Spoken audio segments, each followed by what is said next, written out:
এই মৌমিতা এই ডাক্তার মেয়েটাকে ধর্ষণ করে মেরেছে, এটা কেন রাজনীতি করছে? তো আমরা মুসলিম, আমরা কোনো মেয়েকে হত্যা করলে, ধর্ষণ করলে আমাদের ইসলাম এর বিচার ব্যবস্থা দিয়েছে, দেয়নি? এই আরজি করের এই মহিলা, এই মেয়েটাকে নিয়েও এখন রাজনীতি চলছে। চলছে কি চলছে না? কিছু লোক করছে না গো। এই মৌমিতা এই ডাক্তার মেয়েটাকে ধর্ষণ করে মেরেছে, এটা কেন রাজনীতি করছে? তো আমরা মুসলিম, আমরা কোনো মেয়েকে হত্যা করলে, ধর্ষণ করলে আমাদের ইসলাম এর বিচার ব্যবস্থা দিয়েছে, দেয়নি? বলুন, দিয়েছে কি দেয়নি? আমাদের যেরকম মৌমিতা আমাদের বোন, ঠিক আপনারা ভুলে গেছেন 2018 সালে কাশ্মীরের এক 8 বছরের নাবালিকা মেয়েটার নাম আপনাদের মনে আছে? আসিফা। মেয়েটার নাম কি? আসিফা। সেই মেয়েটাকেও রেপ করেছিল কয়েকদিন। 8 বছরের বাচ্চা মেয়েকে বেঁধে গণধর্ষণ করেছিল কয়েকটা নরপশু, 7 জন 6 জন লোক তাকে, ওই 8 বছরের মেয়েটাকে ধর্ষণ করেছে। ওটা মুসলিম মেয়ে, তার নাম আসিফা। ওইটাও আমাদের বোন, সে আমার কালেমার বোন, সে আমার ইমানের বোন। আর কলকাতা আরজি করে যে মেয়েটাকে ধর্ষণ করে, রেপ করে, গণধর্ষণ করে হত্যা করেছে, এই মেয়েটা হচ্ছে আমাদের মানবতার বোন। ঠিক কিনা জোরে বলুন? ওটা আমাদের ইমানের, এটা আমাদের মানবতার। এই মানুষ সারা পৃথিবীতে শান্তি পাবেন না। এই জন্য আরজি কর বলুন, আসিফা বলুন, আমরা প্রতিটি মেয়ে আমাদের মায়ের জাত, আমরা তাদের সম্মান করি, তাদের পক্ষে আমরা। কিন্তু গোটা পৃথিবীতে শান্তি সেদিন আসবে যেদিন আল্লাহর হুকুম অনুযায়ী বিচার ফাইসালা করবে, সেদিন শান্তি অবশ্যই আসবে। আসবে কি আসবে? নবীজি বলেছেন, হে পৃথিবীর লোক, তোমরা যদি যথাযথভাবে আল্লাহর উপরে তাওয়াক্কুল করো, আল্লাহর উপরে যদি তোমরা ভরসা করতে পারো পূর্ণাঙ্গ রূপে, তাহলে আল্লাহ তোমাদের পাখির মতন রিজিকের ব্যবস্থা করবেন। পাখির মতন রুজি আল্লাহ তোমাদেরকে দেবে, যদি তোমরা পূর্ণাঙ্গ রূপে আল্লাহর উপরে ভরসা করতে পারো। পাখির মতন রিজিক দিবেন, তার মানেটা হলো বাঁশের ঝাড়ে দেখবেন বক বাসা বাঁধে, কদমের ডালে পাখিতে বাসা বেঁধেছে। দেখবেন একটা পাখি সকালবেলা যখন বাসা থেকে বের হয়ে যায়, ওই পাখির পেটে কোনো খাবার থাকে না। ওই পাখির জানা নাই যে কোন জায়গাতে তার রুজি রয়েছে। সকালবেলা খালি পেটে পাখি বেরিয়ে যায় রুজির অন্বেষণে, কিন্তু সুবহানাল্লাহ সন্ধ্যাবেলা দেখেন ভরা পেটে সে আপন বাসায় ফিরে আসে। তো নবীজি বললেন, উম্মত রে, তোমরা শোনো, তোমরা যদি পাখির মতন রুজি তোমরা নিতে চাও, তাহলে তোমরা পূর্ণাঙ্গ রূপে আল্লাহর উপরে ভরসা করো, আল্লাহর উপরে তাওয়াক্কুল করো, ভরসা করো। আল্লাহ তোমাদের অনুরূপ রিজিক দিবেন, যেরকম রিজিক আল্লাহ পশু পাখিকে দেয়।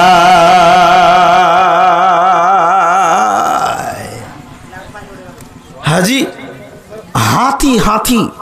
হাতি নিজের চোখে দেখেছেন আপনারা? কেউ? অনেকেই দেখে নিয়েছেন। হাতি কত খাবার খায়? জি ভাই, হাতি কত খাবার খায় জানি না। তিমি মাছ ছবিতে দেখেছেন, নিজের চোখে কোনোদিন দেখেননি। দেখেছেন? একটু মুখ খুলেন ভাই, দেখেননি? তিমি মাছ একসঙ্গে কয়েক টন সে খাবার খায়। তিমি মাছের খাবার কোন দোকানে স্টক করা আছে? একটু জোরে বলুন, স্টক করা আছে? যে মোদির গোডাউনে ভরা আছে, নরেন্দ্র মোদির গোডাউনে তিমি মাছের খাবার? হ্যাঁ, আস্তে কথা বলে।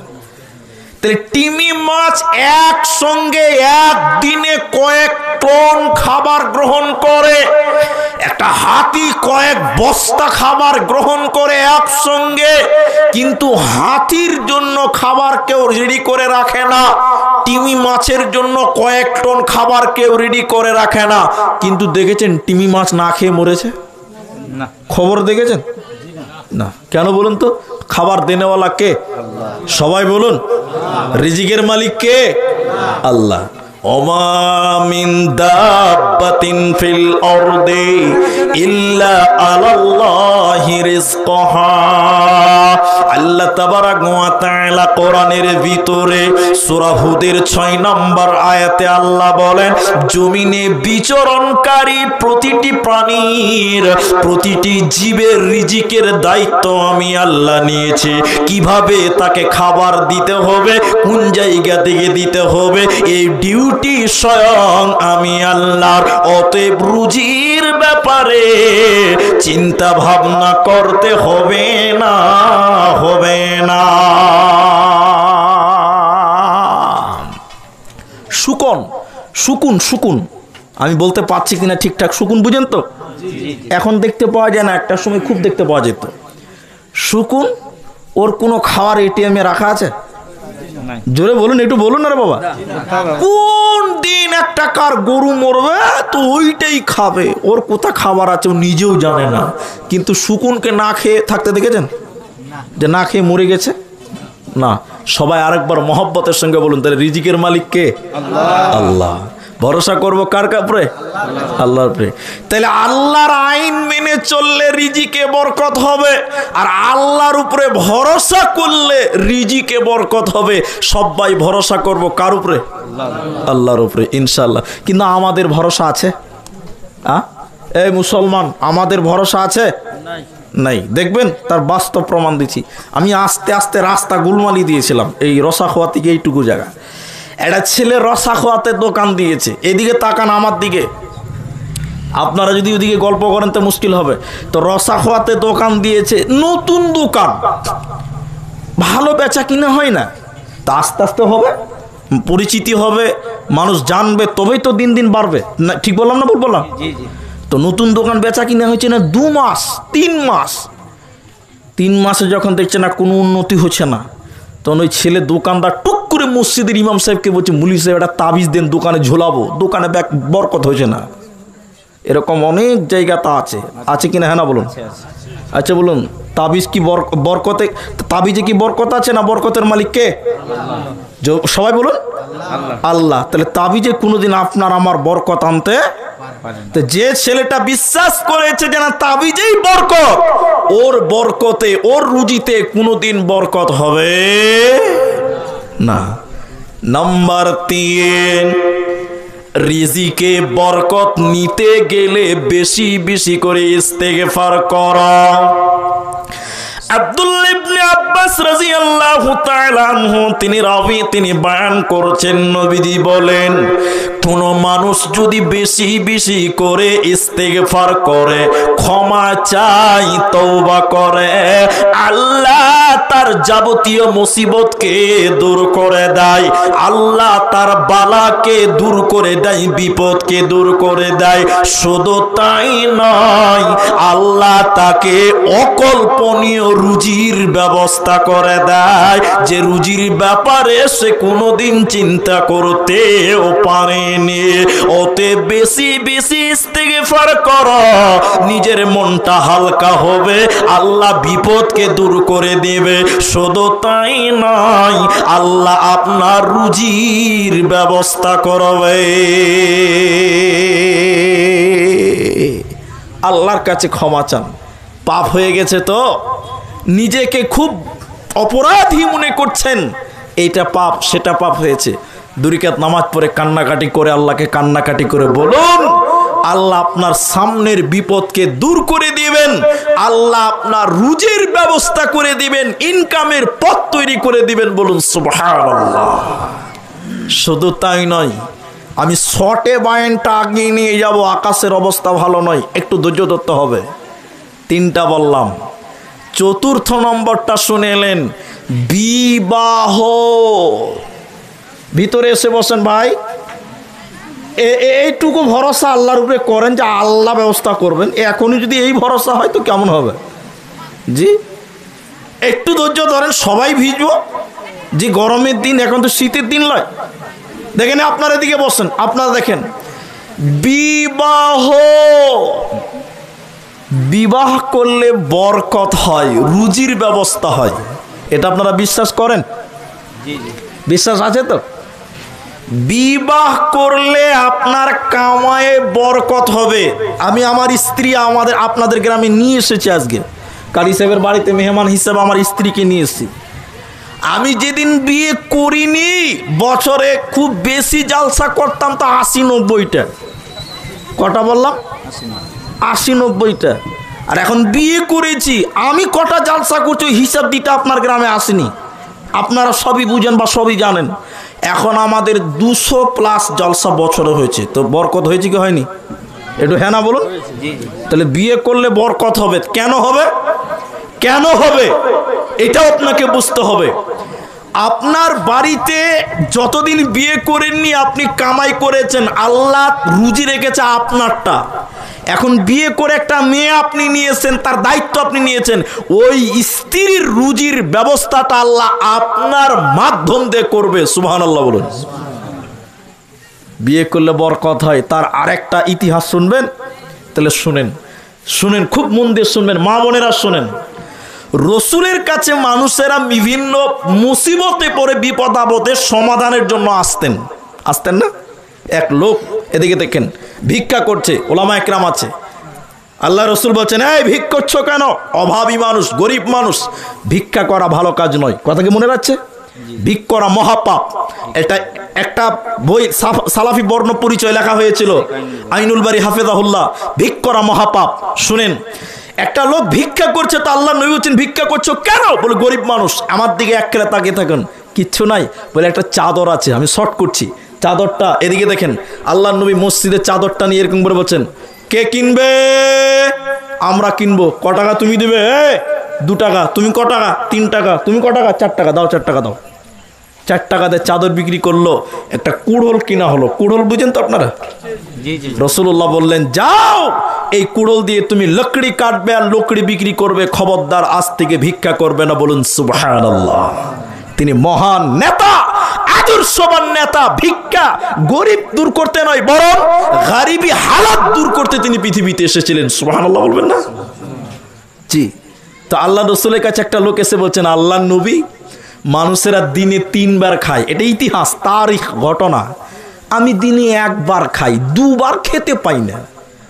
জিন্দগিটা গরিব গরিবেই চলে গেল। আল্লাহ রসুল বলছে বরকত নাই না। তা আল্লাহ রসুল বলছেন, তুমি বিয়ে করেছ? এই মুসলমান, তুমি বিয়ে করেছ? লোকটা বলছে লা। আল্লাহ রাসূল বিয়ে করিনি। আল্লাহ নবী বলছেন, ওই জন্য তোমার বাড়িতে বরকত হচ্ছে না। তুমি বিয়ে করো গা, তোমার রুজিতে, তোমার কামায়ে বরকত হবে। বলুন সুবহানাল্লাহ। এটি ইতিহাস বলছি আপনাকে। লোকটা বিয়ে করতে বলেছে, যেমন তেমন জিনিস ও থামবে? ও বাড়িতে যে বিয়ে করেছে, ও 1 বার খায়, 2 বার খেতে পায় না। এখন বিয়ে করেছে, ওই 1 বার কার খাওয়ারটা ওর স্ত্রী খেয়েছে, ওর স্ত্রী 2 বার খায় না, ও টোটালি 3 বার খায় না। বরকত বাড়লো না কমলো? জুড়ে বলুন, সবাই বলুন, একবার বলুন। বাড়লো না কমলো? বাড়লো। না খেয়ে আছে বাড়লো? দাদু কাল থেকে না খাওয়া দাওয়া বন্ধ, বলছে বাড়লো। কমলো, না খেয়ে আছে তাও বলছে বরকত বাড়লো। জালসা হয়েছে রে বাবা। লোকটা খুব রেগে গেছে। আল্লাহ নবী বলছে বিয়ে করলে বরকত বাড়বে।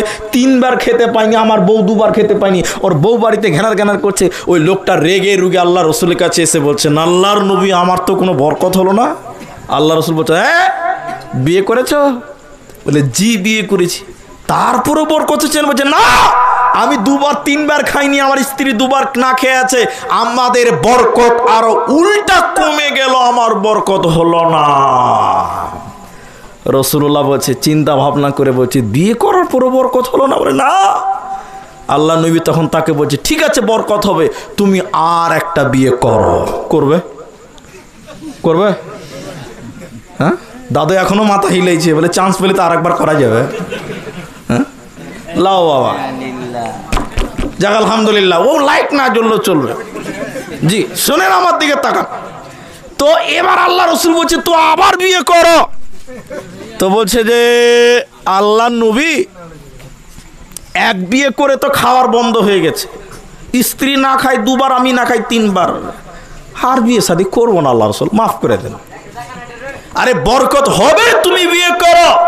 না হুজুর মাফ করে দেন। আরে করো না, বরকত হবে। তো বলছি ঠিক আছে, আপনি যখন বলছেন তো আরেকবার বিয়ে করেই দেখি। জি, আপনি যখন বলছেন তো বিয়ে আরেকটা করেই দেখি। রাসূলুল্লাহর কথা শুনে লোকটা দ্বিতীয়বার আবার বিয়ে করেছে। কটা বউ হলো? সবাই বলুন কটা হলো? দুটো হয়ে গেল। এবার দুই স্ত্রী খেতে পায় না, ও না খেয়ে থাকে। এবার আরেকবার বলুন, বরকত বাড়লো না কমলো? হ্যাঁ, ওর রাগ কম উঠবে না বেশি উঠবে?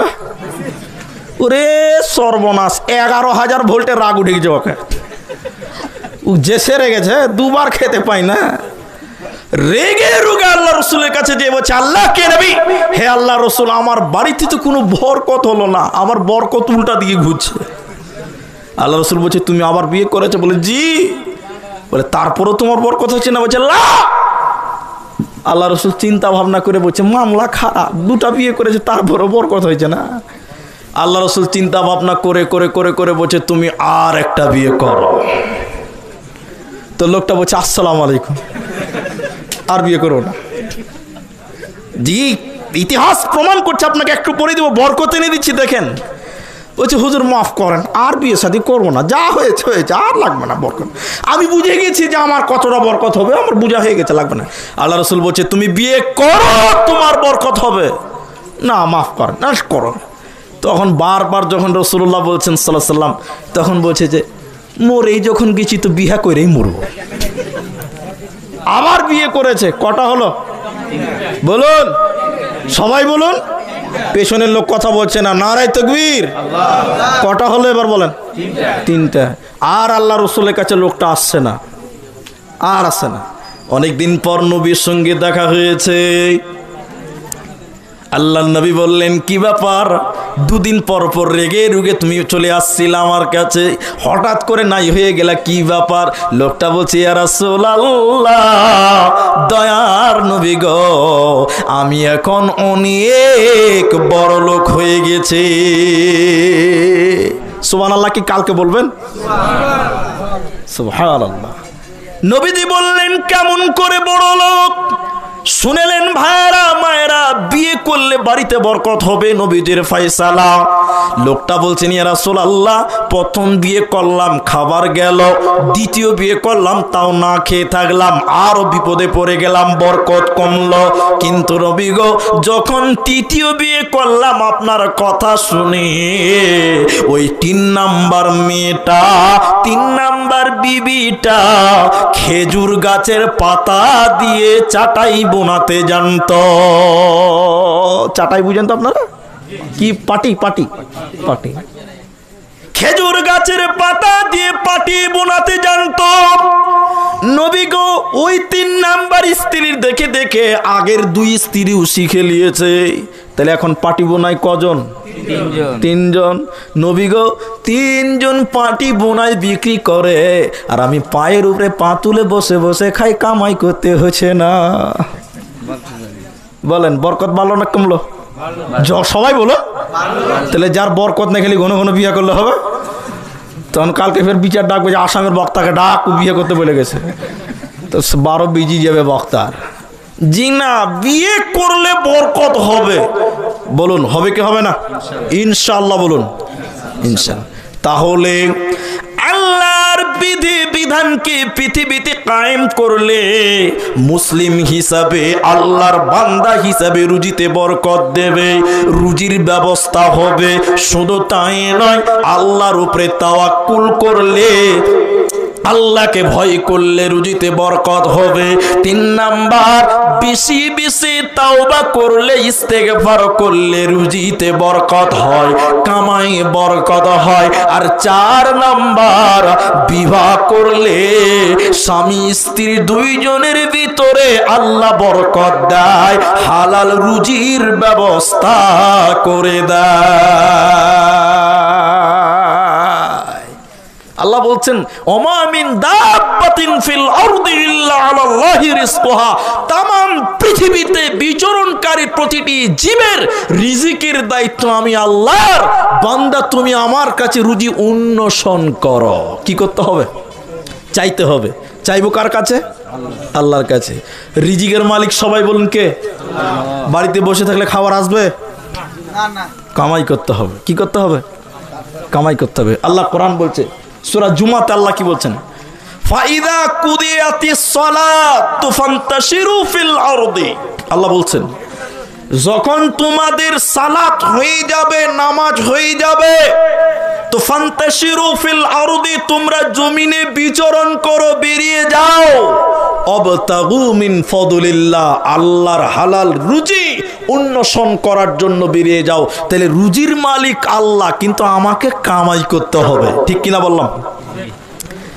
আল্লাহ মুখে তুলে দিবে না, আল্লাহর কাছে চাইতে হবে এবং অন্বেষণ করতে হবে।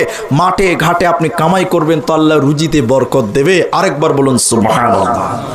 পঞ্চম নম্বর শুনেলেন, নবীজি বলছেন রুজিতে বরকত। বরকত কি জিনিস শুনেলেন আমার মায়েরা? বরকতে গুরুত্বপূর্ণ জিনিস। আল্লাহ তাবারাক ওয়া তাআলা বলেন দান সাদকা করলে আল্লাহ তাতে বরকত দেয়। আমি কালেকশন করছি না, তবে আপনাকে তরজমাটা শুনিয়ে দেই। আল্লাহ তাবারাক ওয়া তাআলা বলেন ইয়ামহাকুল্লাহুর রিবা ওয়া ইউরবিস সাদাকা। আল্লাহ বলছেন আমি সুদকে ধ্বংস করে দিই, রিবাকে ধ্বংস করে দিই, আর আমি সাদগাকে বাড়িয়ে দিই। তাহলে দান সাদগা করলে আল্লাহ বৃদ্ধি করে দেয়, আর সুদের কারবারি করলে আল্লাহ বরকত কমিয়ে দেয়। মৌলভী সাহেবদেরকে দাওয়াত খিলিয়েছেন, গরিব মানুষকে দাওয়াত খিলিয়েছেন, এতিমকে দাওয়াত খিলিয়েছেন, খিলাইলেও আল্লাহ বাড়িতে বরকত দেয়। সুবহানাল্লাহ বলুন। দেখবেন এই ঘটনা যদি না শুনেন তাহলে বরকত বুঝতেই পারবেন না, আপনাকে বুঝাতে পারবো না। খন্দকের যুদ্ধের ঘটনা বলছি। খান্দাকের যুদ্ধে সাহাবায়ে কেরাম মাটি খনন করছে, গর্ত করছে। ইতিহাস বলছি আপনাকে 3 দিন পর্যন্ত কেউ কেউ খেতে পায় নাই। সুবহানাল্লাহ। সাহাবায়ে কেরাম কদিন বললাম? 3 দিন পর্যন্তও খেতে পায়নি এমন সাহাবী আছে। এই মরুভূমিতে, এই শুনেন, এবছর হজের সফরে প্রায় 1300 হাজি মারা গেছে। কত হাজি বললাম? 1300। কেন জানেন? সৌদি আরবে অনেক গরম ভাই, অনেক গরম। তাহলে সেই নবীর জামানায় ফ্যান ছিল না, এসি ছিল না। এই মরুভূমির গরম উত্তপ্ত বালুতে সাহাবায়ে কেরাম 3 দিন পর্যন্ত না খেয়ে তারা গর্ত খুঁজছে, খনন করছে। বলুন সুবহানাল্লাহ। আমি সুবহানাল্লাহ বারবার বলাচ্ছি, বিরক্ত হচ্ছেন আপনারা? নেকি হবে, নেকি হবে, বিশ্বাস করেন নেকি হবে। তো আমি যেটা আপনাকে বলছি, আল্লাহ তুমি ভরসা, আল্লাহুম্মা হাওয়ালাইনা ওয়া আলাইনা, যেটা আমি বলছি আপনাকে, দেখেন একটা পাথর গর্ত করতে করতে বিরাট বড় একটা পাথর বেরিয়েছে, সাহাবায়ে কেরাম ভেঙে তুলতে পারছে না। বুঝতে পারলেন কথাটা? সবাই চেষ্টা করছে, তুলতে পারছে না। শেষের বেলায় সাহাবায়ে কেরাম চলে গেলেন নবী মুহাম্মদুর রাসূলুল্লাহ সাল্লাল্লাহু আলাইহি ওয়াসাল্লামের কাছে। আল্লাহর নবী, একটা পাথর আমরা বের করতে পারছি না, ফাটাতেও পাচ্ছি না, একটু আপনি যদি চেষ্টা করে দেখতেন। সুবহানাল্লাহ। আল্লাহর নবী গেলেন, এদিকে দেখেন মায়েরা নিজের হাতের কুড়োল দিয়ে নবীজি ওই পাথরে যখন বিসমিল্লাহ বলে আঘাত করলেন, পাথরটা সঙ্গে সঙ্গে ভেঙে টুকরো টুকরো হয়ে গেল। আল্লাহর নবী যখন এরকম করে মারছেন, এদিকে দেখেন আল্লাহ রসুলের পেট থেকে কাপড় উঠে গেছে। আর হযরতে জাবের রাদিয়াল্লাহু তাআলা আনহু দেখতে পেলেন যে আল্লাহর নবী কতদিন যে খায় নাই, খিদার যন্ত্রণায় রাসূলুল্লাহর পেটে পাথর বানা আছে। বলুন সুবহানাল্লাহ। আজকে দিনাজপুরে বাস করছেন, সপ্তাহে 3 কেজি গরুর মাংস, তারপরে দেশি মুরগি, পোলট্রি মুরগি। এখনো দেখেন ইসরাইল আর হামাস, ওই হামাসের শিশু বাচ্চারা না খেতে পেরে তারা পেটে পাথর বেঁধে রেখেছে। আমি নিজে সোশ্যাল মিডিয়াতে ছবি দেখেছি। রাসূলুল্লাহ সাল্লাল্লাহু আলাইহি ওয়াসাল্লাম কতদিন খেতে পায়নি, খিদার জ্বালায় পেটে পাথর বাঁধা আছে। এই দৃশ্যটা দেখেছে হযরতে জাবের রাদিয়াল্লাহু তাআলা আনহু। জাবেরের অন্তর কেঁপে উঠেছে দৃশ্যটা দেখে। নবীজি না খেয়ে আছে, পাথর বানা আছে, বাড়ি যেতে পারবে না। রসুলের কাছে কনই বিনয় করে অনুরোধ করে বলছে, হুজুর জরুরি প্রয়োজনে একটু বাড়ি যেতে হবে, অনুমতি চাই। রসুল বললেন যাও। মা বোন জাবের বাড়িতে যে ওর স্ত্রীকে বলছেন, ও বিবি আমার, নবীজি কতদিন যে খেতে পাইনি আমি জানি না, তবে দেখলাম বিশ্ব নবীর পেটে খিদার জ্বালাই পাথর বানাচ্ছে।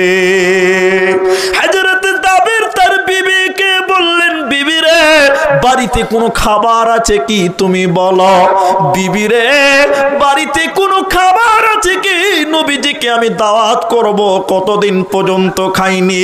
নবীজি খিদার জ্বালাই পেটে পাথর বেনেছে। হযরতে জাবেরের স্ত্রী কি বলছে, কয়েকটা জব আছে আর একটা ছোট্ট ছাগলের বাচ্চা আছে। সেই যে খন্দকের মাঠে সাহাবা একরাম গর্ত করছে, ওখানে কতটি সাহাবী আছে জানেন? 1000 সাহাবী আছে। কতটি আছে বলুন? হযরতে জাবের ছাগল জবাই করে মাংস রেডি করলেন, রান্না করেনি, আর ওই আপনার জবটি বের করে দিয়ে বললেন, ঠিক আছে আমি নবীকে দাওয়াত দিব। এইদিকে দেখেন, এই কথাটা ভালো করে শুনেন। হযরতে জাবের স্ত্রী ওর জাবেরকে বলছে, দেখো সাহাবা একরাম তো অনেকজন, প্রায় 1000, সবাই যেন শুনতে না পায়, তুমি রাসূলুল্লাহর কানে কানে বা আস্তে করে জাপত দিবে, কারণ যা মাংস আছে 2, 4, 5 জন খেতে পারবে, তার বেশি পারবে না। হযরতে জাবের বলছে, ঠিক আছে আমি রাসূলকে গোপনে গোপনে দাওয়াত দিব। বরকত জিনিসটা আপনাকে দেখাতে চাইছি। দেখেন, হযরতে জাবের গেলেন, যে রাসূলুল্লাহকে বলছেন, কানে কানে যে বলছেন, আল্লাহর নবী আপনি আমার বাড়িতে দাওয়াত গ্রহণ করুন, আর 2-1 জন সাহাবীকেও সঙ্গে করে নিয়ে চলুন। রসুলকে যখন কানে কানে দাওয়াত দিয়েছে, রাসূলুল্লাহ দাঁড়িয়ে গিয়ে বলছেন, তোমরা কাজ বন্ধ করো, জাবের তোমাদের সবাইকে দাওয়াত দিয়েছে। জাবের কইছে, সর্বনাশ, 2, 4, 5টা লোকের খাবার 1000 লোককে দাওয়াত দিতেছে। দেখেন বরকত। এবার মেন জায়গায় এলাম। জাবের চিন্তায় দৌড়তে দৌড়তে বাড়ি, और स्त्री के घटना बोलছে और स्त्री के তোমাকে যে বললাম আস্তে আস্তে বলতে, জাবের বলছে আমি তো আস্তেই বলেছিলাম, রাসূলুল্লাহ দাওয়াত দিয়েছে তো কি করব। সুবহানাল্লাহ, আগেই বলুন, বলুন সুবহানাল্লাহ। হযরতে জাবের স্ত্রী বলছেন নবী দাওয়াত দিয়েছে, মেহমান নবীর আল্লাহ ইজ্জত রক্ষা করবে। সুবহানাল্লাহ। আল্লাহর নবী এলেন 1000 সাহাবীকে নিয়ে। কজন বললাম? সবাইকে গেটে দাঁড় করে দিলেন, বাড়িতে ঢুকে না। জাবেরকে বললেন, এ জাবের, মাংসর হাড়ি চাপাও আর রুটি রেডি করতে বানাতে বলো, আর 10 জন করে সাহাবীকে ভিতরে ঢুকতে বলো, আমি নবী নিজের হাতে মাংস তুলে দিব আর রুটি বেড়ে দিব, আগিয়ে দিব। সুবহানাল্লাহ বলুন। আল্লাহর নবী গেলেন, মাংস হাড়িতে চাপা আছে, মাত্র 5-6টা লোকের মতো মাংস। 1000 সাহাবী দাঁড়িয়ে আছে, 10 জন করে বাড়ির ভিতরে ঢুকছে। নবীজি মাংসর পাতিলটা হাড়ি থেকে নামালেন না, রুটি তন্দুরি বানানো আছে সেখান থেকে একবারে নামিয়ে নিচ্ছেন না। আল্লাহর নবী নিজের হাতে একটু ঢাকনা খুলে দিয়ে মাংস বেড়ে দিচ্ছে আর রুটি দিলে দিচ্ছে, যাও সাহাবীদেরকে খিলাও। 10 জন করে খেতে খেতে আল্লাহর নবী তুলে দিতে দিতে 1000 সাহাবী পেট ভরে খেয়ে নিল। বিশ্ব নবী খেলেন। হযরতে জাবের বলছে, এরপরে যখন সবার খাওয়া হয়ে গেল, ঢাকনাটা খুলে দেখলাম যতখানি মাংস আমরা রেডি করেছিলাম তখনও ততখানি মাংস হাড়িতে আছে। বলুন বরকতের মালিক কে? আরেকবার বলবেন না, বরকতের মালিক কে? বলছেন 5-6 জনের মাংস 1000 সাহাবী খেয়েছিল, এরপরে যতখানি মাংস ততখানি হাড়িতে ছিল। আরেকবার বলুন সুবহানাল্লাহ। মুসলমান ভাই, বরকত কোথা থেকে আসবে? বরকত কি করে আসবে, কোথা থেকে আসবে আপনি কল্পনা করতে পারবেন না। এই জন্য মানুষকে খিলাবেন, গরিবকে খিলাবেন, অভাবীকে খিলাইলে আল্লাহ রুজিতে কামায়ে বরকত দেবে ইনশাআল্লাহ। আর বেশি বেশি করে দান করতে হবে, সাদকা করবেন, আল্লাহ বেশি বেশি করে দান করবেন, সাদকা করবেন, আল্লাহ আপনার কামায়ে বরকত দিবে, রুজিতে বরকত দিবে।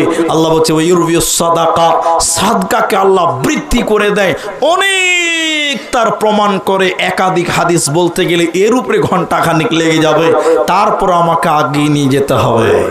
মুসলমান ভাই আমার, রুজিতে বরকত হবে এরপরে আপনাকে কোন আমাল করতে হবে শুনে নাও।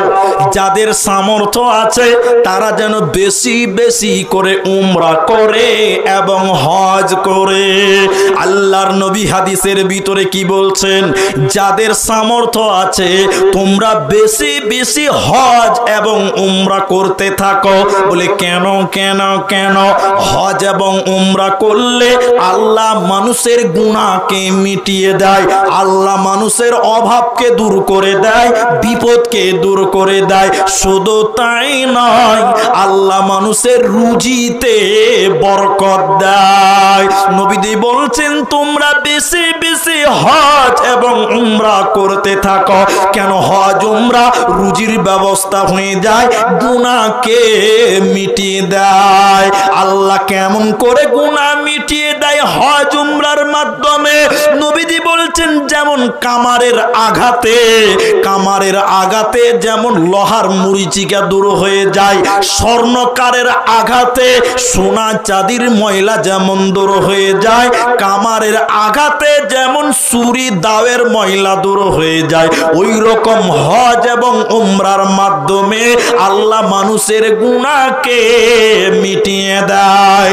এজন্য যাদের সামর্থ্য আছে তারা রসুলের প্রেমে মদিনা চলো, নবীর প্রেমে মদিনা চলো, আল্লাহর ঘর জিয়ারতে মক্কা চলো। অতএব সামর্থ্যবান ব্যক্তিরা আল্লাহর ঘর জিয়ারত করো, তাহলে তোমার গুনাহ মিটিয়ে দেওয়া হবে, আল্লাহ তোমার রুজিতে বরকত দেবে। কিন্তু শুনেন, এবার একটা ঘটনা বলি আপনাকে। আমাদের সমাজে একটা লোক বারবার হজ করছে, এমন লোক আছে নাই? মালদাহে সুজাপুর একটা লোক আছে, ওর নামটা আমি বলছি না, খুব ফেমাস লোক, তো আপনারা না চিনলেও সোশ্যাল মিডিয়াতে চিনবে, ওই জন্য নামটা গোপন করলাম। নামাজ পড়ে না 5 ওয়াক্ত। প্রথমে মনে রাখবেন, নামাজ 5 ওয়াক্ত পড়ে না। যাকাত কেমন করে দেয় আল্লাহ মালুম। রোজার ইফতার করেছি, একসঙ্গে বসে ইফতার করে আগে মুখে সিগারেট ধরিয়েছে। কথা বুঝতে পারছেন? বলছে হজ মোটামুটি 2-4-5 বার করেছে। কবার করেছে বললাম? 2-4-5 বার করেছে হজ। পয়সা যে আল্লাহ কত দিয়েছে আল্লাহ আলাম, আল্লাহ মাহবুদ জানে। তো নামাজ 5 ওয়াক্ত করে না।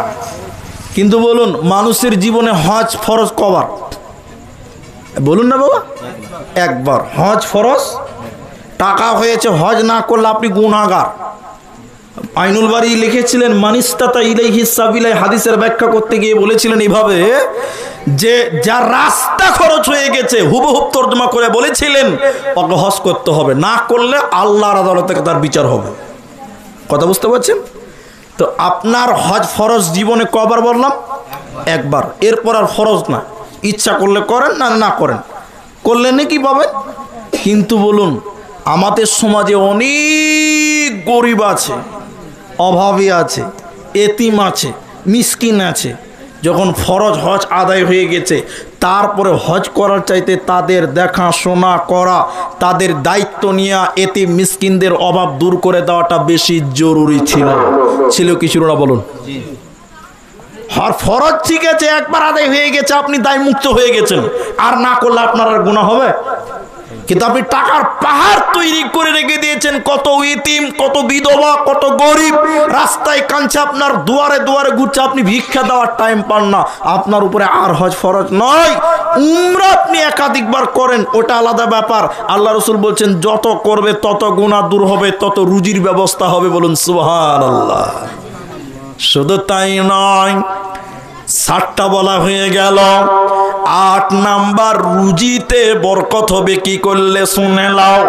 আত্মীয়র সম্পর্ক বজায় রাখলে, প্রতিবেশীর সঙ্গে যদি সুসম্পর্ক বজায় রাখে, নবীজি 2টি কথা বলেছেন শুনে নাও। তোমাদের ভিতরে কেউ যদি তার আয়ুকে লম্বা করতে চায়, কেউ যদি তাদের নিজের হায়াতকে বাড়াতে চায়, সে যেন এই প্রতিবেশীর সঙ্গে সঙ্গে ভালো ব্যবহার করে। শুধু তাই নয়, নবীজি বললেন কেউ যদি রুজি বাড়াতে চায়, রিজিকে বরকত আনতে চায়, সে যেন প্রতিবেশীর সঙ্গে ভালো আচরণ করে। ও মুসলমান, তোমার প্রতিবেশীর দেখাশোনা তুমি করো, তুমি তোমার প্রতিবেশীর সঙ্গে ভালো ব্যবহার করো, সদাচরণ করো, ওদের সঙ্গে উত্তম ব্যবহার করো। আল্লাহ তোমার হায়াত বাড়িয়ে দিবে, আল্লাহ তোমার কামায় বরকত দিবে, ছেলে মেয়ে নিয়ে বাড়িতে সুখ হবে, শান্তি হবে, কোনো অশান্তি হবে না, হবে না, হবে না। শুধু তাই নয়, 9 নাম্বার নবীজি বললেন, শুনে লাও ও বাপনার বরগাছির মুসলমান, রুজিতে বরকত হবে কিভাবে, কোন আমলের বিনিময়, শুনে লাও। নবী বলছেন তোমাদের অভাবীদের কারণে, বিপদগ্রস্তদের কারণে আল্লাহ তোমাদের বিপদ দূর করে দেয়। তোমাদের অভাবীদের কারণে, দুস্থ গরিবদের কারণে তোমাদের অভাব আল্লাহ দূর করে দেয়, আর তাদের কারণে আল্লাহ তোমাদের রুজিতে বরকত দেয়। কেন কেন? আমি বড় লোক, আমার রুজিতে অভাবীদের হক আছে, সেটার নাম যাকাত। আমি ধনী মানুষ, আমার রুজিতে গরিবের হক আছে, সেটা হলো যাকাত। আমার 30 বিঘা ধান আছে, আমার ফসলের ধানে ও গরিবের হক আছে, সেটা হলো উসর। অতএব শুনে নাও, আল্লাহর নবী বলছেন ওই অভাবীদের কারণে আল্লাহ তোমাদের বিপদকে দূর করে দেয়, আর আল্লাহ তোমাদের রিজিকে বরকত দেয়। উসর বার করেন না, মাদ্রাসাওয়ালাকে উসর দেন না, গরিবকে যাকাত দেন না, আল্লাহ আপনাকে বিপদে ফেলবে। এখন বলুন, পৃথিবীতে শান্তি আছে? বলুন, আছে? কোথাও শান্তি খুঁজে পাওয়া, হ্যাঁ বলুন, পাচ্ছেন? কোথায় শান্তি আছে? হে, কোনো জায়গায় শান্তি খুঁজে পাওয়া যায় না। কেন? আমরা রসুলের এই ফর্মুলা, রসুলের এই পদ্ধতিগুলো আমরা মানতে পারিনি। এই না মানার কারণে আমাদের পরিবারে সুখ নেই, আমাদের সমাজে সুখ নেই, আমাদের দুনিয়াতে কোনো শান্তি নেই। এই জন্য দুনিয়াতে সুখ শান্তি নিতে গেলে রসুলের এই পদ্ধতিগুলো আপনাকে আমাকে অবলম্বন করতে হবে, মেনে নিতে হবে। মানবেন না তো কি করে হবে বলুন? 10 নম্বরটা শুনে, যারা মনে মনে করছেন যে আর কি বলবে, 10 নম্বরটা একবার শুনেলেন, তাহলে একটু মজা পাবেন। কি আছে? আল্লাহর শুকরিয়া আদায় করবেন সব সময়। কি করবেন? একবার সকলে মহাব্বতের সঙ্গে বলুন আলহামদুলিল্লাহ। সুখে দুঃখে চড়াই উতরাই প্রশংসা করব কার? আল্লাহর। কোরআনে আয়াত এসেছে সূরা তাওবাতে, আল হামিদুন, তোমরা প্রশংসাকারী হয়ে যাও। কি হবে? আল্লাহ রুজিতে বরকত দেবে। কি দিবে বললাম? একটা ইতিহাস বলছি আপনাকে। একটা লোক, এদিকে দেখেন, আল্লাহ রসুল কেসে বলছে, হুজুর একটু দোয়া করেন, হুজুর একটু দোয়া করেন। আল্লাহ নবী একটু দোয়া করেন। আচ্ছা, আপনাদের এখানে যতটি মানুষ আছেন বলুন তো, আল্লাহ নবী দোয়া করলে দোয়া কবুল হবে কি হবে না? বেশ, কোনো মিস নাই। কি দোয়া করব? আল্লাহ নবী বলছি, কি দোয়া করব বাবু? কি দোয়া? তো বলছে, হুজুর দোয়া করে দেন আল্লাহ যেন আমাকে রাতারাতি বড় লোক বানিয়ে দেয়। আল্লাহ নবী বলছেন, এই জিনিস ভালো নয়। আবার কালকে বলিয়ে না যে আব্দুর রহমান বলেছে বড় লোক হওয়া হারাম। আমি হারাম বলিনি, ভালো নয়। মাল ভালো নয়, কারণ মাল মানুষকে ইমানদার থেকে বেঈমান বানিয়ে দেয়। হারাম নয়, তুমি মালের উপর দিয়ে ভাসো, মালের ভিতরে ঢুকে যেও না। বলে মাল ইনকাম করা বড় লোক হওয়া হারাম নয়। কেন হারাম নয় বলছে শুনেন। বড় লোক হওয়া যদি হারাম হতো, জাকাত কে দিবে? গরিব না বড় লোক? বড় লোক। তো বড় লোক হয় যদি হারাম হয়তো জাকাতটা দিবে কে? হজটা করবে কে? বড় লোক। তো বড় লোক হওয়া যদি হারাম হয়তো হজটা করবে কে? অতএব বড় লোক হওয়া হালাল, তবে মাল জিনিসটা ভালো নয়। মাল মানুষকে অমানুষ করে দেয়, সম্পদ মানুষকে বেঈমান করে দেয়। লোকটা বলছে, আল্লাহ নবী আপনি আমার জন্য এইটাই দোয়া করেন। এবার দেখেন, বারবার চাপাচাপি করছে, আল্লাহ দোয়া করছে। আল্লাহ নবী দোয়া করে দিলেন, আল্লাহ তুমি তাকে বড় লোক বানাও, পয়সাওয়ালা বানাও, কোটিপতি বানাও, কোটিপতি বানিয়ে দাও, মালদার বানিয়ে দাও, ধনবান বানিয়ে দাও। একবার মহাব্বতের সঙ্গে বলুন, নবীজির দুয়া কবুল হবে কি হবে না? একদম হয়ে গেছে। লোকটা মেলায় পয়সাওয়ালা, লোকটাকে মসজিদে ঠিকঠাক দেখতে পাওয়া যায় না। এই দেখতো রে, ফজরের সময় মসজিদে আসছে রে, দেখছেন নাই? ভদ্রলোক ফজরের সময় নাই, জোহরের সময় নাই, শর্টে বলছি আপনাকে, আসরে নাই, মসজিদে নাই। জাকাত দিচ্ছে রে, বড় লোক তো মেলাই হয়েছে, হুজুর জাকাতও দিচ্ছে না। দুটো সাহাবীকে পাঠিয়েছে, যাও তো জাকাত নিয়ে এসো তো। রসুলের যুগে জাকাত আনতে যেতে হতো না, মানুষেরা নিজের জাকাত মাথায় করে দিয়ে যেত। আর এখনকার মুসলমান, এই মাদ্রাসাওয়ালারা আপনাদের গ্রামে গ্রামে জাকাত নিয়ে আসছে, তখন আপনি বলছেন মুনি সাহেব এখন হিসাব করা হয়নি, বলে কি বলে না? পাক্কা চিটিং বাজিগুলো। আবার 5 দিন পরে যদি আসে, মুনি সাহেব কোন ঢেকেছিল তোমরা, সব শেষ হয়ে গেছে। এরকম কিছু চালু মাল আছে না? হ্যাঁ না বলো। আর রসুলের জামানায় সাহাবায়ে কেরাম নিজের জাকাত বের করে মাথায় করে মসজিদে নববীতে দিয়েছে, বলুন সুবহানাল্লাহ। তো লোকটা জাকাতই দেয় না, নামাজও পড়ে না, মসজিদ আসে না। আল্লাহ রসুল বাধ্য হয়ে দুটি লোককে পাঠিয়েছে, যাও তো দেখি জাকাত নিয়ে এসো। এই দুটো লোক দিয়ে বলছে, ভাই রসুল্লাহ পাঠিয়েছে জাকাতের জন্য, তুমি তো জাকাত দাও না। কে পাঠিয়েছে? লোকটা বলছে, কে পাঠিয়েছে? বলে মুহাম্মদ সাল্লাল্লাহু আলাইহি ওয়াসাল্লাম। ওকে বলে দেখা, খুব কষ্টের সম্পদ, ওর বাবার সম্পদ লয়, চাইলেই পাওয়া যায় না। এই যে এবার আপনারা বলুন, ছিল কোথায়? মিলান, ছিল কোথা, এলো কোথা, যাবে কোথা? ছিল কোথায়, এলো কোথায়, যাবে কোথায়? নবীজির সঙ্গে ছিল, কোথা থেকে আজকে নাফরমান হয়ে গেল, এরপরে সে কোথা যাবে না তো জাহান্নাম। বন্ধুরে আমার, ইসলাম বলছে জি না। যখন আল্লাহ তোমাকে মালদার বানিয়েছে, আল্লাহ তোমাকে টাকা দিয়েছে, সম্মান দিয়েছে, তুমি বেশি বেশি করে আল্লাহর শুকরিয়া আদায় করো, আল্লাহর প্রশংসা করো, তাহলে আল্লাহ তোমার রিজিকে আরো বরকত দিবে। এজন্য শয়নে স্বপনে জাগরণে আল্লাহর প্রশংসা করবে। মুসলমান না শুকরি করতে পারে না। একটা লোক এরকম রাস্তাতে হাঁটছে, উর্দুতে পড়েছিলাম, এটা হাদিস লয়, আবার কালকে জিজ্ঞাসা করিয়েন না, তাহলে গন্ডগোল হবে। একটা লোক এরকম রাস্তাতে হাঁটছে, ওই লোকটার স্যান্ডেল নাই। বলুন কি নাই? গরিব মানুষ। তার মানে কি মানুষ? গরিব মানুষ। লোকটা কাঁদছে, কি বলছে জানেন? আল্লাহ তুমি ওকে এত টাকা দিয়েছো, ওকে এত টাকা দিয়েছো, ওর 4টা গাড়ি আছে, ওর 2টা মোটরসাইকেল আছে, ওর 3টা BMW আছে, আল্লাহ তুমি আমাকে এত গরিব বানিয়েছো, আমার পায়ে স্যান্ডেলই হলো না। এরকম কিছু উদাসীন মার্কা লোক কিছু আছে না নাই? হ্যাঁ না বলো। আল্লাহকে গালি দেয়, আছে না নাই? একটু বলুন রে বাবা। আল্লাহ ওর এত টাকা, তার অত পয়সা, এর অত টাকা, ওর বাপের এত গাড়ি আছে, আল্লাহ তুমি আমাকে দিচ্ছ না, আমি ছিঁড়া খেতাতে ঘুমাই। জি, লোকটা কাঁদতে কাঁদতে বলছে, আল্লাহ দুনিয়াতে কত ধনী মানুষ তুমি দেখেছ, আমি দেখতে পেয়েছি, কিন্তু তুমি আমাকে এত গরিব বানিয়েছ, আমার পায়ে স্যান্ডেল নাই, আমাকে স্যান্ডেল কেনার অর্থ তুমি দাওনি।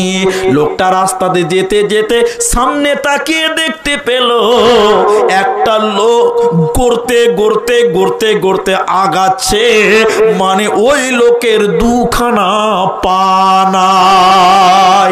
এই লোকটা সঙ্গে সঙ্গে রাস্তাতে সাজদা দিলেন আল্লাহকে।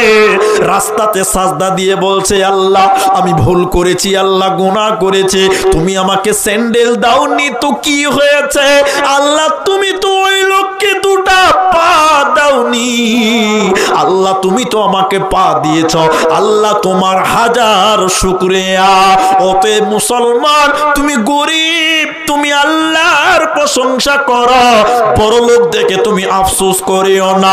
এজন্য শয়নে স্বপনে তুমি যদি আল্লাহর শুকরিয়া আদায় করো, আল্লাহ তোমার নিয়ামতের ভান্ডারকে বৃদ্ধি করবে, আল্লাহ তোমার রুজিতে বরকত দান করবে, কোনো চিন্তা রবে না, রবে না, রবে না। মুসলমান লজ্জা নাই রে তোর, রাস্তাঘাটে যেথায় যেথায় সেথায় তুই যে বড় চোর মুসলমান, মুসলমান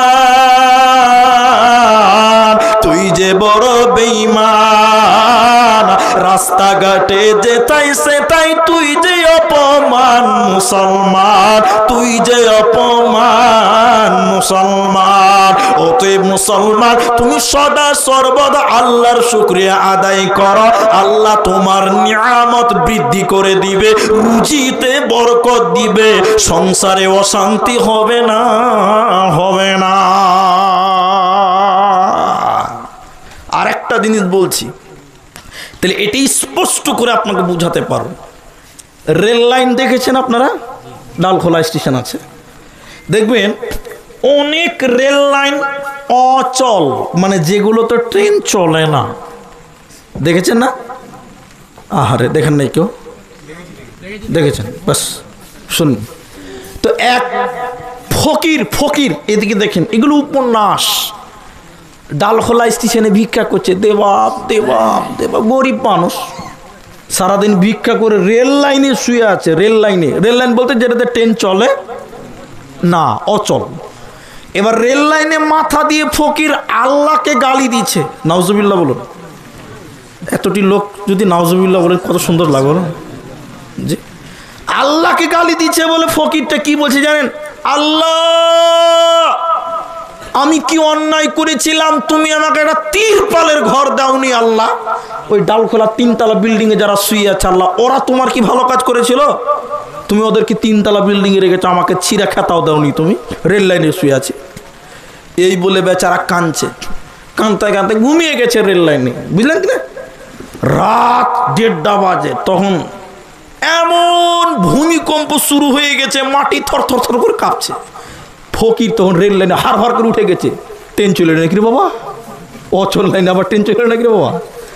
তাড়াতাড়ি ঘুম থেকে উঠে দেখছে কোনো ট্রেন ফ্যান নয়, ভূমিকম্প। আর ভূমিকম্প হচ্ছে তো এমন ভূমিকম্প হচ্ছে, 3 তলা 4 তলা বিল্ডিং গুলো খালি ভুজ ভুজ করে মাটির তলে ঢুকছে। ভূমিকম্পতে ঢুকে কি ঢুকে না? ঢুকে। যখন বিল্ডিং গুলো মাটির তলে ঢুকছে, ফকির সঙ্গে সঙ্গে রেল লাইনে আল্লাহকে সাজদা দিয়ে বলছে সুবহানাল্লাহ। রেল লাইনে ফকির আল্লাহকে সাজদা দিয়ে বলতে লাগলো, আল্লাহ তুমি আমাকে রেল লাইনে রেখেছো, তোমার হাজার শুকরিয়া। আজকে যদি আমি 3 তলা বিল্ডিং এ থাকতাম, বিনা জানাজা বিনা গোসলে দাফন হয়ে যেত, আমার লাশও কেউ পেত না। অতএব মুসলমান 5 তলায় থাকো চাই 5 তলায় থাকো, যেখানেই থাকো না কেন, শয়নে স্বপনে জাগরণে সর্ব অবস্থায় প্রশংসা করবে একজনের, তিনার নাম আল্লাহ। তাই সকলে একবার মুহাব্বতের সঙ্গে বলুন আলহামদুলিল্লাহ। প্রশংসা করব কার? আল্লাহর। গরিব তুমি বেশি বেশি প্রশংসা করো, আল্লাহ আপনাকে বড় লোক বানিয়ে দিবে। আর হিংসা করলে বড় লোক হওয়া যাবে? কোনোদিন হওয়া যাবে না। তাহলে 10টা হয়ে গেল। বন্ধুরে আমার, আরেকবার আলহামদুলিল্লাহ বলুন তো ভাই। দেখছেন আল্লাহ বৃষ্টি থামিয়ে রেখে দিয়েছেন। ভরসা করতে হবে কার উপরে? আল্লাহর উপরে। আল্লাহ আরেকটু টাইম আমরা ধৈর্য ধরেছি তোমার ভরসা করে, আরেকটু টাইম থাকলে আমাদের বক্তব্যটি ইনশাআল্লাহ সমাপনীর দিকে নিয়ে যেতে পারবো। 11 নম্বরটা শুনেলেন আমার মায়েরা, আমার ভাইয়েরা, যারা বাড়িতে খাবার খান, এদিকে দেখেন খাবার বরকত বরকত। অনেক লোক খেতে বসছে, যেরকম আজকে খেলাম ওই আপনাদের আমাদের মেম্বার প্রধান ভাইয়ের বাড়িতে, তো ডাইনিং টেবিল আছে বাস আলহামদুলিল্লাহ, কিন্তু ওর উপরে কোনো কাপড় নাই, মানে দস্তারখানা নাই। আমার প্রধান ভাই শুনবে ইনশাল্লাহ, ওর বাড়িতে দস্তারখানা হবে, এটা আমার বিশ্বাস আছে। তো যেটা আমি বলছি শুনেলেন, বাড়িতে ভাত খাবেন তখন দস্তারখানা বিছাবেন। দস্তারখানা বুঝতে পারছেন তো? সব পারবেন বা কাপড় পারবেন, আর কিছু পারবেন। কেন কেন শুনেন, খেতে খেতে ভাত পড়ে গেলে ভাত তুলে খাবেন। ভাত তুলে খেলে কি ছোট লোকই ব্যবহার হলো না রসুলের সুন্নত হলো? রসুলের সুন্নত হলো। শুনেলেন নবীজি বললেন হযরত আনাস রাদিয়াল্লাহু তাআলা আনহুর বরকতের কথা বলছেন, খাবারের বরকত। নবীজি বলছে তোমরা যখন ভাত খাও, ভাতের পাতিল থেকে, ভাতের থালা থেকে যখন কোনো ভাত পড়ে যায়, কোনো খাবার পড়ে যায়, ওইটা খাবার তুমি তুলে তুমি খাও। কেন? কেন? ভাতের কোন দানাতে বরকত আছে পৃথিবীর কেউ জানে না। এজন্য যে খাবারটা পড়ে গেছে হয়তোবা সেটাতে বরকত আছে, ওতে বরকত ফেলে দিলে তোমার পরিবারের বরকত কমে যাবে। এজন্য ভাত পড়ে গেলে তুলে খাবে, তো কিছু পাড়া থাকলে তোলা যাবে, নোংরা জায়গা থেকে তোলা যাবে না। বলুন, এই জন্য মুসলমানদের খাবার থাকবে চাকচিকন, পরিপাটি, মাদুলি থাকবে, দস্তরখানা থাকবে, সব থাকবে, আর কিছু থাকবে তো শুনে নাও। এরপরে নবীজি বলছে যখন খাবার হয়ে যাবে, চেটে চেটে রাসূলুল্লাহ খাবার খেতেন, থালা চাটতেন। শুধু তাই নয়, নবীজি 3খানা আঙুল চেটে চেটে খাবার খেত। আমি মুলবি আপনার বাড়িতে দাওয়াত খেতে এসেছি, খেতে বসে দিয়ে একটু থালি এরকম করে চাটি, তো আপনার মেয়েটা বলবে কোনোদিন মনে হয় খাইনি মুলবিটা, চেটে চেটে খেয়েছে। যে বলে কি বলে না, আর যদি এরকম করে 2 চাটন মা আঙুলে মেরে দেয়, বলে খাইনালার বংশ কোনদিন চোখে দেখেনি নাকি বা? হ্যাঁ, আঙুল চেটে চেটে ভাত খেয়েছে। জি না, রসুল বলছে তোমার ওই থালাতে বরকত আছে, বরকত খেতে হবে, বরকত নিতে হবে, তুলে নিতে হবে। শুধু তাই নয়, 12 নম্বরটা শুনে নাও, আল্লাহ তাবারাক ওয়া তাআলার নবী কি বললেন শোনো। ও পৃথিবীর লোক, আল্লাহর রাস্তায় জিহাদ করো, আল্লাহর রাস্তায় লড়াই করো। আল্লাহর রাস্তায় জিহাদ করলে আল্লাহ তোমার কামাই, আল্লাহ তোমার রুজিতে, আল্লাহ তোমার রিজিকে বরকত দান করবে, হালাল রুজির ব্যবস্থা করে দিবে। কেমন ব্যবস্থা হালাল রুজির হবে? আল্লাহ তাবারাক ওয়া তাআলা বলছেন কোরআনে, শুনে নাও, উলাইকা হুমুল মুমিনুনা হাক্কা লাহুম দারাজাতুন ইনদা রাব্বিহিম ওয়া মাগফিরাতুন ওয়া রিজকুন কারীম।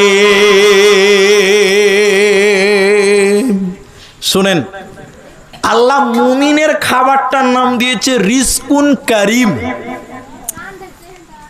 এখন 3টি প্রশ্ন দাঁড়াবে, আপনারা শুনেন, একটু একটু করে বোঝার চেষ্টা করবেন। তাইলে আপনার যে জমিটাতে গম ধান লাগিয়েছেন, ওই আপনার ধানের জমিটার পার্শ্বের জমিটার নাম হলো বিমল দাসের জমি।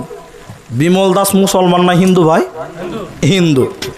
এবার আপনার জমিতে যে ধান হচ্ছে, একটা হিন্দু বিমল দাসের জমিতে একই ধান হচ্ছে, হচ্ছে কি হচ্ছে না? আপনি নামাজ পড়েন, বিমল দাস নামাজ পড়ে না। আপনি আল্লাহ মানেন, বিমল দাস আল্লাহ মানে না। এরপরেও দেখেন দুজনার রুজিতে কিন্তু বারাবার। তাহলে আলাদা হলো? বলুন, আলাদা হলো? হলো না? হ্যাঁ জি, 12টা তো বেজেও গেছে। শুনেন, একটু ধৈর্য ধরেন, আল্লাহ ভরসা, আল্লাহ আমাদের উপর রহম করুন, বলি আল্লাহুম্মা আমিন। বলুন আল্লাহুম্মা আমিন। শুনেন, রাস্তার দিকে বসবেন না, যদি বৃষ্টি বেশি লাগে এদিকে চলে আসেন। তা আমি যেটা বলছিলাম, রিজকুন কারীম, এই শব্দটার উপর আপনাকে 2 মিনিট বুঝাবো, বেশি নয়, 2 মিনিট। তাহলে একটা হিন্দুর জমিতে যে ফসল হচ্ছে, আপনার জমিনে একই ফসল, তাহলে পার্থক্য কোন জায়গাতে? মৌলভী সাহেব, আমি আল্লাহ মানি, ও আল্লাহ মানে না, আমি নামাজ পড়ি, ও নামাজ পড়ে না, তারপরেও কেন পার্থক্য হলো না? এটা বুঝতে হবে। শুনেন, আমি একটা দোকান করি, দোকান, জি, উদাহরণটা ভালো করে শুনেন। তো একদিন আমি খাসির মাংস নিয়েছি, খাসির মাংস আপনাদের কত করে দাম? 700 টাকা। 700 টাকাতে 1 কেজি খাসির মাংস নিয়েছি। 3 মাস খাসির মাংস খাইনি, বুঝার জন্য বলছি। এটা খুব জি লালিয়েছে, তাই নিয়েছি। দোকান বন্ধ করে স্ত্রীকে দিয়েছি, এটা রান্না করো, আমি একটু জমি থেকে আসি। তা আমার স্ত্রী রান্না করছে, তা আমি জমি টমি থেকে দেখে এলাম, তো গোসল করলাম। তো আমার স্ত্রী বলছে নাস্তা করে এলাম। বলে নাস্তা খাবো না, একবারে দুপুরে খাসির মাংস দিয়ে ভাত খাবো। কতদিন খাইনি। এবার জোহরের নামাজ পড়ে এলাম, কই জি? তো স্ত্রী বলছে হ্যাঁ রান্না হয়ে গেছে, আপনি বসেন, আমি খাবারটা নিয়ে আসি। এবার আমি বসলাম, দাস্তারখানা রেডি হয়ে গেছে, পানি রেডি হয়ে গেল, ভাত রেডি হয়েছে, আর হাঁড়ি থেকে খাসির মাংসটা নামিয়ে রেখে দিয়েছে। তা আমার স্ত্রী বলছে তুমি একটু বসো, আমি কল থেকে খালি পানিটা নিয়ে আসছি। পানি আনতে গেছে, এমন সময় একটা কুকুর এসে ওই হাঁড়িতে মুখ দিয়ে দিয়েছে, মাংসের হাঁড়িতে। কেমন লাগবে? সব সুকসেস, সব আনন্দ মাটি হয়ে গেল। ভাতই খাবো না, ভাত ছেড়ে দিয়ে চলে গেলাম। বিকালে যে দোকানটা শাটার খুলছি দেখছি সালা ওই কুকুরটাই ফের আমার দোকানের সামনে। আরও রাগ উঠবে। কি উঠবে না ভাই? তুই ফের সকালবেলা 700 টাকার মাংস, বিকালবেলা আবার দোকানে এসে ঘরের জামাই। তখন দোকানি বলছে থাম তোকে দেখছি। একটা ভালো 42 টাকা দামি ব্রিটানিয়া কেক কি করেছে, কেক বের করেছে, ব্রিটানিয়া কোম্পানি 42 টাকা একটা কেকের দাম বের করেছে, কুকুরটাকে খেতে দিবে। কেন? ওটা জামাই হলো। সকালে খাসির মাংস, দুপুরবেলা কেক না। কেকটা যখন খালি বের করেছি আমার বেটা বলছে আব্বু আমিও খাবো। তো কেকের আধখান্ডি আমার বেটাকে দিলাম আর আধখান্ডি কুকুরকে দিছি, খা। আচ্ছা কুকুরকে এত ভালোবাসছি কেন গো? সকালবেলা খাসি ফের এত দামি কেক? আসলে না, আমার ছেলেকেও কেক দিয়েছি। কেক দিয়েছি মানে হলো বাবা তুমি খাও, বড় হও, মানুষ হও, মানুষের মতন দুয়া দুয়া দুয়া, ঠিক কিনা বলুন? আর কুকুরকে কেক দিচ্ছি তার মানে কি জানেন? পেছনে লাঠি রেডি আছে, তুই খালি একবার মুখ দে, তোর বাটাম রেডি করে দিবে একদম। যে তুই খালি মুখ একবার দে, কুকুরটাকে বলছি তুই খালি একবার মুখটা দে, তুই কত মজা আছে তোর খাসির মাংস সুদে আসো বার করবো আজকে। ছেলেটাকে কেক দিলাম, খাও, মুখে দোয়া, অন্তরে দোয়া। আর কুকুরটাকে দিলাম তুই খালি মুখ দিয়ে লে, বাটাম রেডি আছে। জি আল্লাহ তাবারাক ওয়া তাআলা তামাম পৃথিবীতে রিজিক ঢেলে রেখে দিয়েছে। আল্লাহ বলছে তোরা রিজিককে অন্বেষণ কর। তামাম পৃথিবীতে আল্লাহ রিজিক ঢেলে দিয়েছে। এখন রিজিক তো আল্লাহ দিয়েছে বুঝে নিলাম, একই রিজিক মুসলমান পাচ্ছে, একই রিজিক অমুসলিম পাচ্ছে। আপনার জমিতে যে ধান হচ্ছে পাশের জমির বিমল দাসের জমিতে একই ধান হচ্ছে, তাহলে দুইজনের মধ্যে পার্থক্য কোন জায়গাতে?